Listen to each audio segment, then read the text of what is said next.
नमस्कार दोस्तों, मैं रमेश सुन्ने यशदीप खबर के साथ आप लोगों का स्वागत करता हूं। आज हम लोग पहुंचे हैं बीरबल की पावन धरा पर। बीरबल वो जो अपनी बुद्धिमता और हाजिर जवाबी के लिए आज भी जाने जाते हैं, मशहूर हैं। और यहीं पर जलाफ के रहने वाले परवीन कुमार से हम रूबरू होंगे। परवीन जिन्होंने हाल ही में एनडीए को क्वालिफाइड करने के बाद लेफ्टिनेंट पद पर अपना कीर्तिमान रचा है। आज हम रूबरू होते हैं परवीन कुमार से। परवीन हमारे साथ में है, आइए हम बात करते हैं परवीन से। हेलो परवीन, सबसे पहले तो मैं आपको यशदीप खबर की तरफ से बधाई देना चाहूँगा कि आपने एक बहुत अच्छा मुकाम हासिल किया है। और मेरा आपसे आग्रह है कि आप हमारे जो नौजवान साथी हैं, विद्यार्थी हैं, उनको भी आप कुछ प्रेरणा बने, उनके लिए कुछ इस तरह की बातें हम आपसे जानना चाहेंगे। तो सबसे पहले आप हमें बताएं कि आपने ये कैसे विचार किया कि मुझे आर्मी में ही जाना है। देखिए, सबसे पहले तो मैं बताना चाहूँगा कि बचपन से हर बच्चे का सपना होता है कि वो अपने देश के लिए कुछ करे, उसमें अंदर से जज्बा होता है। तो यही मुझ में भी था कि हाँ, मुझे भी अपने देश के लिए कुछ अच्छा करना है। तो मुझे आसपास पर्यावरण में, मेरे एनवायरनमेंट में देखा मैंने कि हमारे गांव में बहुत ज़्यादा लोग आर्मी में जवान भर्ती होने के लिए ग्राउंड में रेस मारने आते थे। तो फिर हाँ, कहीं ना कहीं दिमाग में ये था कि हाँ, मुझे भी आर्मी में जाना है। फिर उसके बाद जैसे ही मैं आरपीएफ स्कूल में गया तो वहाँ मेरे एक टीचर से मैथ के टीचर अभिषेक उपमन्य, तो वो एक एक्स एनडीए ऑफिसर रह चुके हैं। तो जब हमने उनसे बातें की तो उन्होंने बताया कि हाँ, ये एनडीए एग्ज़ाम होता है जो 12th के बाद कोई बच्चा दे सकता है। इसमें ये सब्जेक्ट होते हैं मैथ्स, इंग्लिश, पीसीएम। तो आप भी ये दे सकते हो। अगर आपका सपना आर्मी में जाना तो मैं आपकी पूरी मदद करूंगा और आप भी इसके लिए जा सकते हो। तो फिर वहाँ से मेरे मन में ये बात हो गई अच्छी तरह से कि हाँ, अब मुझे भी एनडीए में जाना ही जाना है। तो फिर उसके बाद मैंने अपनी तैयारी शुरू की।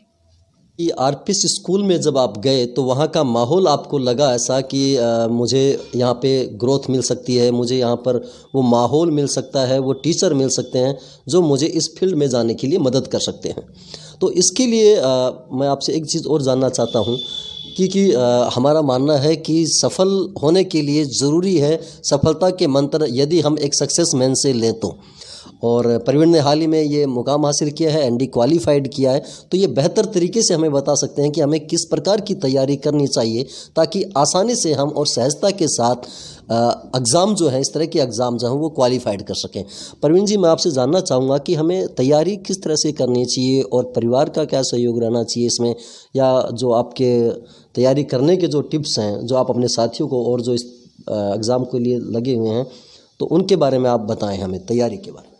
सबसे पहले तो जैसे कि आपने पूछा आरपीएफ स्कूल में आपको वो एनवायरनमेंट मिला, तो मैंने आपको बताया कि मेरे जो टीचर थे वो एक्स एनडीए ऑफिसर रह चुके हैं। तो उन्होंने मुझे साफ साफ कह दिया था कि कुछ भी मतलब कि फालतू चीज़ें पढ़ने की ज़रूरत नहीं है। जो मैं और बाकी के क्लास टीचर जो भी आपको बताते हैं सिर्फ आप वहीं करो, उसके अलावा आपको खुद से कुछ भी करने की ज़रूरत नहीं है। बस अपने टीचर्स को फॉलो करो, अपने आप उस मुकाम तक पहुंच जाओगे। तो फिर मैंने वही बात कि टीचर्स की गाइडलाइंस लेनी शुरू कर दी। और साथ ही साथ यहाँ घर में भी मुझे बहुत अच्छा एनवायरनमेंट मिला था। हमारी पूरी फैमिली का सपोर्ट था। कहते थे हाँ, आराम से पढ़, मुझे मतलब ज़्यादा डिस्टर्ब नहीं करते थे, तुझे जो करना है ना वो कर। इसके साथ ही मैं तैयारी के लिए बताना चाहूँगा कि बहुत ज़्यादा कुछ करने की ज़रूरत नहीं है। जो हम क्लास में पढ़ते हैं ना, एनडीए के एग्ज़ाम में मैथ्स आता है 11th 12th का, फिजिक्स केमिस्ट्री आती है 9th 10th की, तो उसके लिए हमें कुछ ज़्यादा एफर्ट्स करने की ज़रूरत नहीं है, क्योंकि हम क्लास के साथ साथ ही उसकी तैयारी भी कर सकते हैं। तो हमें, जैसे हम अभी 11th में है तो हम डिसाइड कर लें। सबसे पहले तो हमें सोचना पड़ेगा कि हमें क्या करना है। तो जैसे मैंने सोचा था कि मुझे एनडीए में जाना है, सबसे पहले तो हमें हमारे जो एम है, हमारे जो लक्ष्य हैं, उसको डिसाइड कर लेना चाहिए कि हमें बनना क्या है और फिर हमें उसी की तैयारी करनी चाहिए। ये नहीं कि हमें बहुत ज़्यादा वजन लेकर चलने की ज़रूरत है या बहुत ज़्यादा बुक सेट वगैरह रख करके हमें तैयारी करनी चाहिए। हाँ बिल्कुल, आप बताएं। हाँ, ये आप सही कह रहे हो। मतलब बहुत ज़्यादा नहीं, ऐसा करो, थोड़ा करो पर अच्छा करो, उससे हो जाएगा। तो बस वही था। यहाँ भी सिर्फ स्कूल के काम पे फोकस किया और दिमाग में था ये एनडीए करना है। तो सर ने एक बुक भी सजेस्ट की थी, एनडीए की पाथ फाइंडर। तो फिर मैं उसमें से पढ़ता था, बाद में जाके सर से डाउट पूछता था। मेरे बाकी सब्जेक्ट टीचर्स थे वो भी हेल्प करते थे। तो बस वही है, मेन बात है कि टीचर्स की गाइडलाइन को फॉलो करो और प्रेशर वगैरह मत लो। एकदम आराम से करो, फैमिली का सपोर्ट आपको अपने आप में। ना प्रेशर के और एक हेल्दी माहौल यदि बच्चे को मिले तो वो हर एग्ज़ाम ही नहीं, हर लक्ष्य को प्राप्त आसानी से कर सकता है। उसे उस दौरान कोई भी प्रॉब्लम नहीं आती अगर वो सरल तरीके से और अपने जो टीचर्स हैं, अपने जो मोनिटर हैं, उनकी गाइडलाइन को मानते रहें, फॉलो करते रहें। तो बिल्कुल प्रवीण जी, मैं आपसे ये जानना चाहूँगा कि आपने हमें बताया था और आपके पिताजी से जब हमारी बात हुई तो वो भी बता रहे थे कि बच्चा घर पे भी बड़ी तैयारी करता था, कोई मॉक टेस्ट वगैरह भी आप करते रहते थे।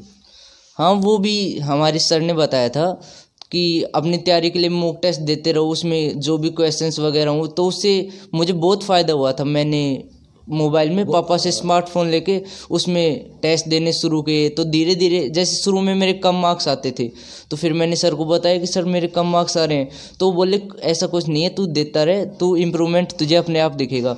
तो बस वही था, मैं कंटिन्यूसली वो देता गया, लगातार देते रहता था, और जो भी क्वेश्चंस मेरे गलत होते थे नेक्स्ट डे सर के पास जाओ और सर सब कुछ सोल्व कर देंगे। तो उससे मेरा काफ़ी इम्प्रूवमेंट हुआ था, तो उससे मुझे बहुत मदद मिली थी। आपका जो स्टडी रूम है वो देखा तो हमें पता चला आपने वहाँ पे एक वॉल पे लिख रखा है कि आई विल क्वालिफाइड एनडी, है ना। तो हम जानना चाहेंगे कि इतना कॉन्फिडेंस कि भी मैं क्वालिफाइड कर लूँगा, और वो जो घटनाक्रम है आप उसके बारे में बताएं, वो कैसे लिखा, क्यों लिखा। देखिए, मैं बताना चाहूँगा, मेरे एक सर थे जेपी सर, तो वो कहते थे कि किसी भी काम को करने के लिए हमें कभी भी देर नहीं होती, जब आप शुरू कर लोगे तो उसके बाद टाइम, वो कहते थे कि हाँ तेरे पास बहुत टाइम है, बहुत टाइम है, बस तुझे शुरू तो करना पड़ेगा, और जिस दिन तूने शुरू कर दिया ना उस दिन तेरा हो जाएगा। तो बस उस टाइम मतलब इतना कॉन्फिडेंस आ गया था कि हाँ भाई मुझे भी मतलब करना ही करना है। तो फिर उसके बाद मैंने भी घर आया तो सोचा कि हाँ कुछ तो उस टाइम मैंने वो लिखा था कि हाँ Parveen is going to qualify ND exam in 2020-21। तो फिर उसको मैं जब भी पढ़ने बैठता तो उसको देखता तो उससे अपने आप ही मोटिवेशन मिलता था। और फिर सर की बात तो ध्यान में थी कि एक बार शुरू कर दो तो फिर रुको मत, तो उसके बाद मैं लगातार करता गया और रिजल्ट आपके सामने है ही। लगातार पढ़ाई के दौरान जब आपको स्ट्रेस महसूस होता था, या फिर आप अपने आप को रिचार्ज करने के लिए, बूस्टर करने के लिए, या अपने मनोरंजन करने के लिए आप किस तरह के प्रयास करते थे, या खेलते थे, मूवीज़ देखते थे, या न्यूज़पेपर पढ़ते थे, उसके बारे में आप थोड़ा हमें बताएं। देखिए, मैं पढ़ते वक्त ज़्यादा स्ट्रेस नहीं लेता था। मैं पहले टाइम टेबल फिक्स था कि हाँ इतनी देर पढ़ना है, फिर इतनी देर ब्रेक लेना है, तो लगातार पढ़ाई के दौरान हल्का फुल्का स्ट्रेस तो होता ही था। तो फिर उस दौरान मैं जैसे मम्मी को पूरा दिन देखता रहता था, हाँ पूरे दिन काम करती रहती है, कभी ये, तो फिर हाँ मैं जाता मम्मी के पास और जो भी उनका काम होता ना वो मैं करवा देता था। जो भी जैसे कि कुछ भी काम वो मुझे कहती वो मैं कर देता था। रसोई में, किचन में मैं उनकी हेल्प करता रहता था, तो उससे जैसे नई नई चीज़ें भी सीखता रहता था, डिशेज़ वगैरह, और उसके साथ साथ वो स्ट्रेस से रिलीव भी मिलता रहता था। और फिर जैसे मम्मी का कोई काम नहीं है किचन में, तो अब किचन में तो हेल्प हो नहीं सकती, तो मैं इधर आ जाता, कुछ टाइम के लिए मूवी वगैरह देख लेता था, तो मतलब स्ट्रेस नहीं होने देता था। जगमाल जी, सबसे पहले तो आपको बधाई कि आपके बच्चे ने आपकी जो इच्छा थी, आपकी जो उम्मीद थी, उनको पूरा किया, और इसके लिए आपको बहुत बहुत बधाई। मैं जानना चाहूँगा यशदीप खबर के माध्यम से कि कैसा लगा आपको जब इस बच्चे ने आपके सपने पूरे किए तब। सर, सबसे पहले तो मैं आपका भी आभार व्यक्त करता हूँ कि आप हमारे यहाँ आए और हमसे चलो इस बारे में पूछा। हर माँ बाप का सर एक सपना होता है कि उसका बच्चा कुछ ना कुछ ज़्यादा कुछ करे और वहाँ तक पहुँचे जहाँ तक कोई नहीं पहुँचा हो।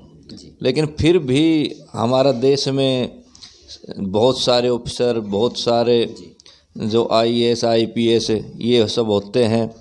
मेरा भी एक सपना था सर, गांव में भी हमारे 6 कमीशन ऑफिसर हैं, 5 इससे पहले हैं, 6ठा हमारा बेटा है। तो मेरा एक सपना था कि सर इनके जब बच्चे बनने ऑफिसर तो हमारे क्यों नहीं बन सकते। और मैं सर दिन रात यही सोचता था कि एक दिन वो आएगा जब मेरा बेटा भी अफसर बनेगा। इसी से 5 साल पहले हमारे एक साथी का लड़का भी कमीशन लेके अफसर बना था। उस समय भी मेरे को पक्का यकीन था कि अगली 5 साल में जब तुम्हारा बेटा भी जब इस उम्र का होगा तो वो भी अफसर बनेगा। और मैं रूटीन में इनको कहता रहता था, मैं वहाँ से आया तो बेटा देखो आज गांव में स्वागत था, और कैसे कैसे देखो उनका सम्मान हो रहा था। तो मैं भी ये चाहता हूँ कि भाई मेरे बेटे भी उस पद पर